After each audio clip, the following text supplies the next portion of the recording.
على سيدنا محمد صاحب التاج والمعراج والبراق والعالم دافع البلاء والوباء والمرض والآلم جسمه طاهر مطهر معطر منور من اسمه مكتوب مرفوع موضوع على اللوح والقلم شمس الضحى بدر الدجى نور الهدى مصباح السلم أبي القاسم سيد الكونين والشفيع الثقلين سيدنا محمد صلى الله عليه وآله وسلم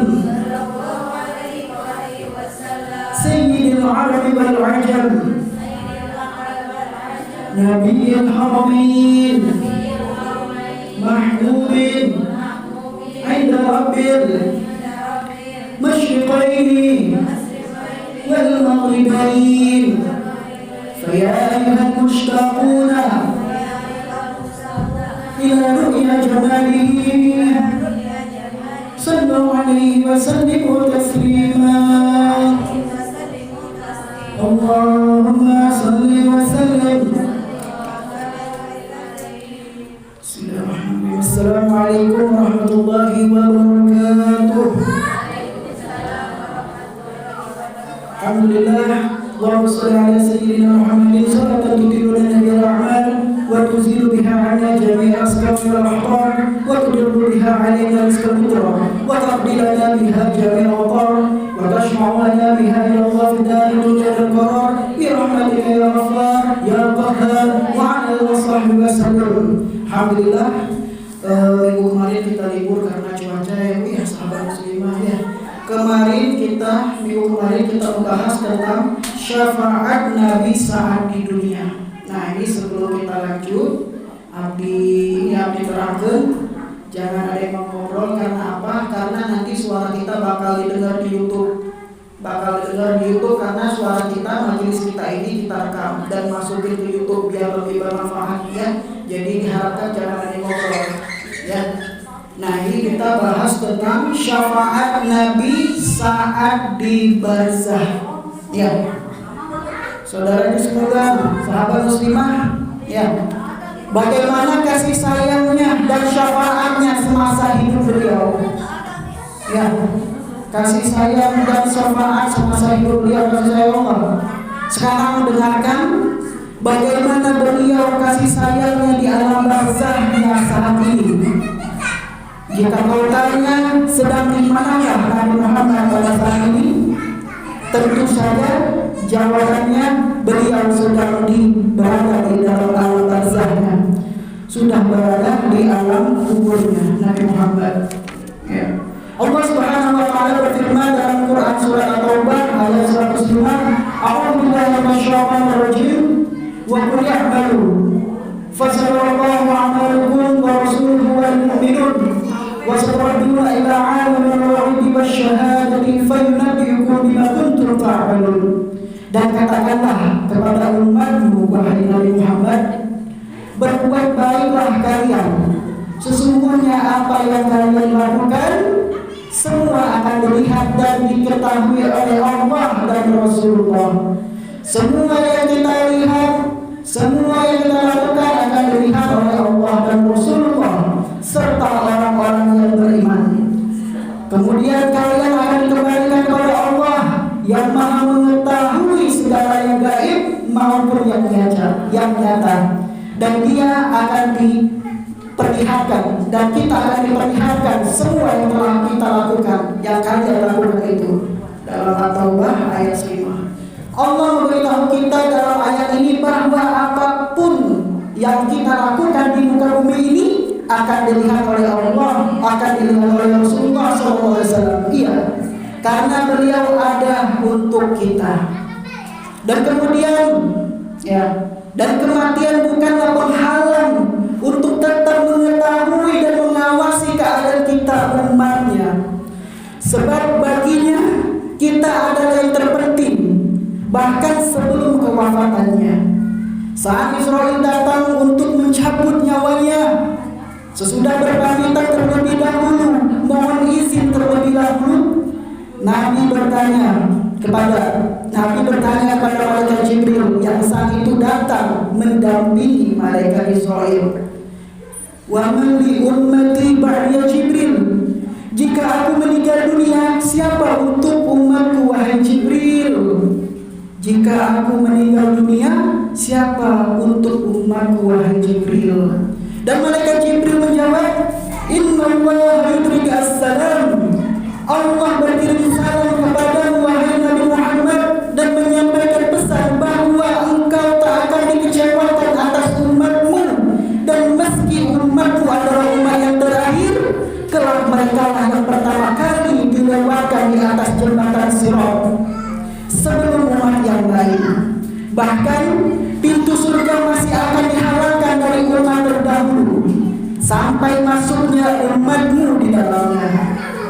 Sesudah ditenangkan dengan kabar gembira untuk umatnya, barulah beliau lega, kemudian berkata, Balir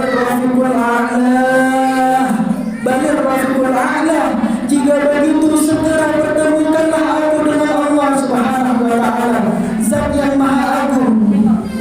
Engkau pun juga pasti sering mendengar bagaimana Nabi Muhammad di saat sakaratul maut dicabut nyawanya.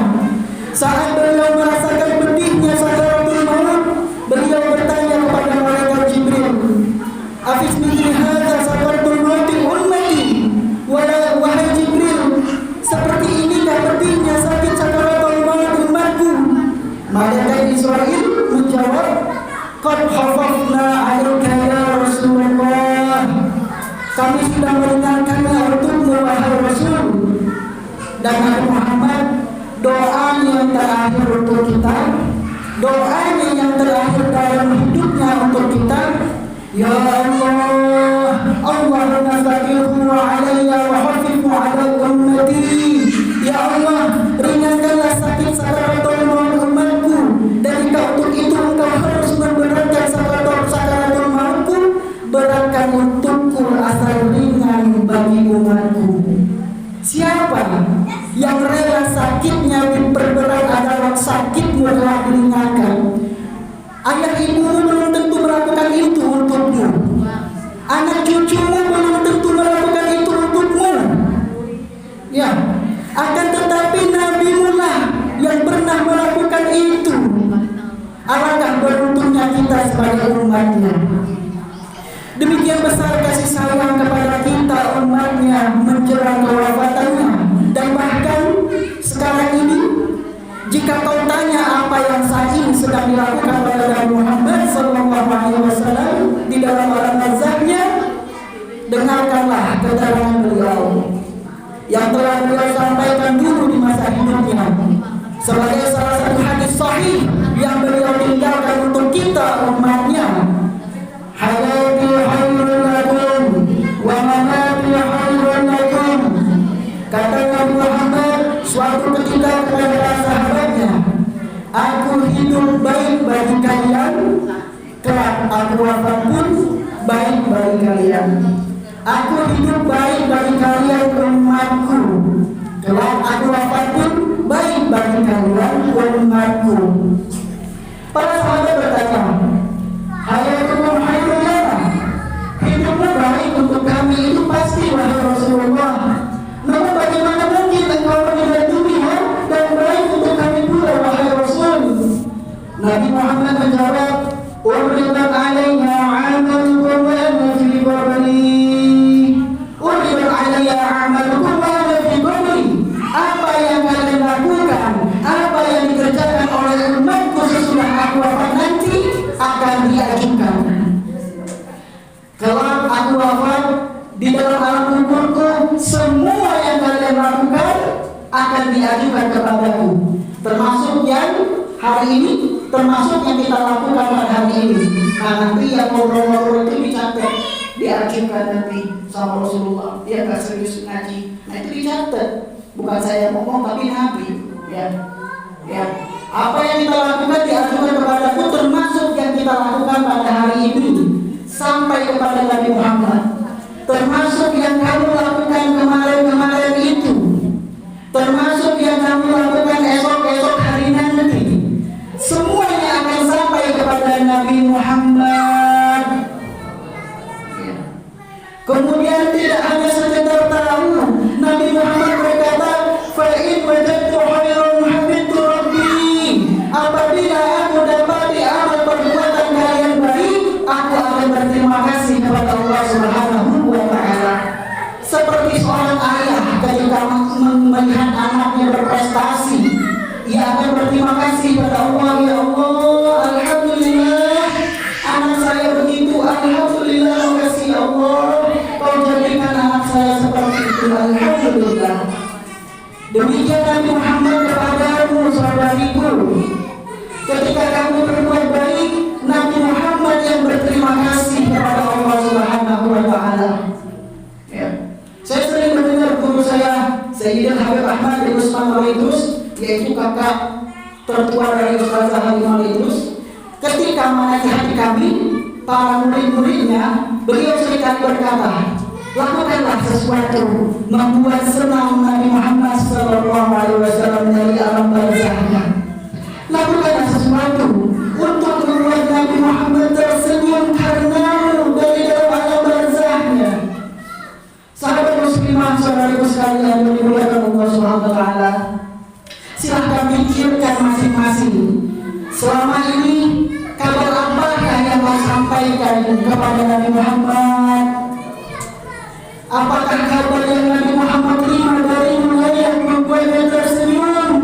Ataukah malah justru kabar yang kau sampaikan, kabar yang disampaikan kepadanya tentangmu, justru membuat sedih hati Nabi Muhammad sallallahu alaihi wasallam? Fa in wajadtu khairan hamidtu Rabbi.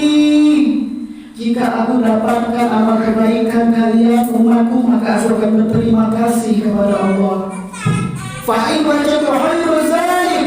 Jika aku dapati amal perbuatan kalian buruk, jika aku dapati amal kalian sedang bermusuhan satu sama lain, jika aku dapati kalian saling berebut harta, jika aku dapati kalian saling menguasai satu sama lain, saling sikut mengikut satu sama lain, tidak ada kasih sayang di dalam hati kalian, sholat kalian terbengkalai, kemaksiatan demi kemaksiatan kalian lakukan, istighfar lakum Rabbi,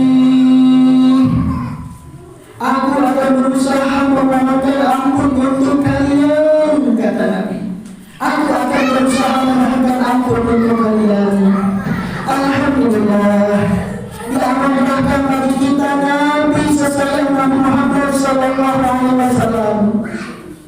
Maka meski secara fisik jasad beliau telah terkubur di Ar-Raudhah Asy-Syarifah di Masjid Nabawi, akan tetapi kasih sayang beliau terhadap kita umatnya tak pernah berkurang.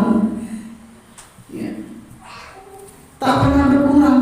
Beliau berterima kasih pada Allah saat kita berbuat baik, selain orang tua yang bangga tak kalah anak yang berprestasi, dan beliau berusaha memohonkan ampunan kepada Allah tak kalah kita umatnya terjerumus kepada dosa dan noda.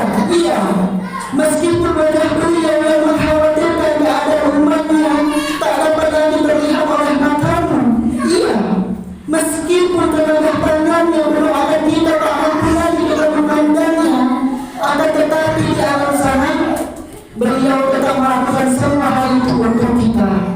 Tinggal bagaimana kita tetap mendekatkan diri kita kepadanya, menyambungkan rasa dan ruh kita dengannya. Makanya penting untuk coba anak-anak itu suruh keluar ya. Coba anak-anak itu suruh keluar. Makanya penting kita itu menyambungkan rasa dan ruh kita kepada Nabi Muhammad untuk saat ini. Ya. Bukankah beliau adalah kiblat bagi hati kita? Rasulullah SAW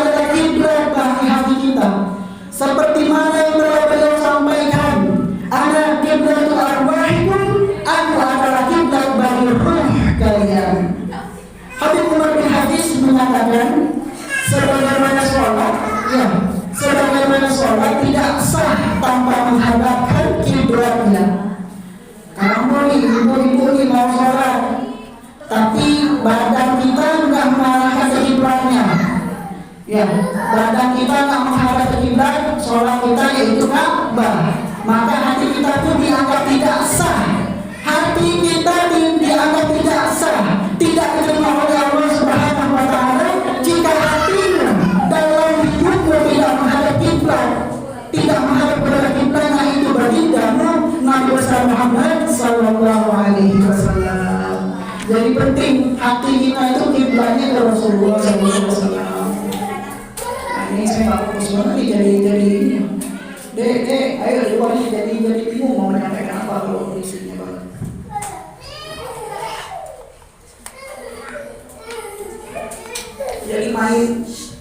Jadi kayak main tinggi-tinggian, mana tinggi suara saya, mana tinggi suara anak ya. Dan jika kita bertanya kepada para ulama, bagaimana cara kita mendekat kepada Nabi Muhammad, sedangkan beliau sudah berada